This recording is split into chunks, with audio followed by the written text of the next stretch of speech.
muhaye ikaze kandi ndakwifuriza ibihe byiza wowe udukurikira buri munsi. Ndagushimira by'umwihariko wowe wakoze subscribe nawe utarayikora yikore kugira ngo tujye tubana umunsi ku munsi. Abangaba ni Tesi na Brandi, abenshi murabazi, nawe nimba utabazi reka mbakubwire.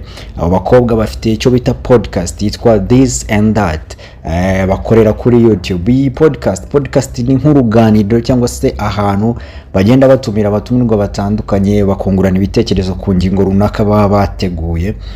Ahangaha batumira abastari bagiye batandukanye, ngira ngo abenshi turayizi no podcast yabo kuko imaze no gufata.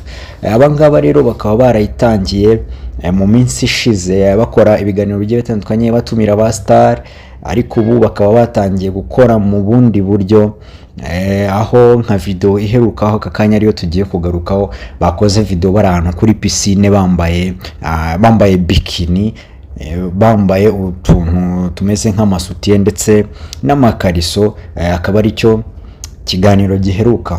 Muri comment abantu benshi rero bakaba babagarutseho bavuga bati se ubwo ngubwo mwabuze ubundi buryo mwatangamo ubutumwa, cyangwa se ubutumwa uko mwari musanzwe mubutanga muri ahantu hameze nko muri studio mwabonaga budatambuka ku buryo mugenda mukajya kwambara ubusa. Ibi ngibi bikaba ari ibintu byagarutsweho cyane n'ababakurikira mu ma comment, ndetse naho bagenda baposting izo video zabo kuri za Instagram abantu bagiye babigarukaho.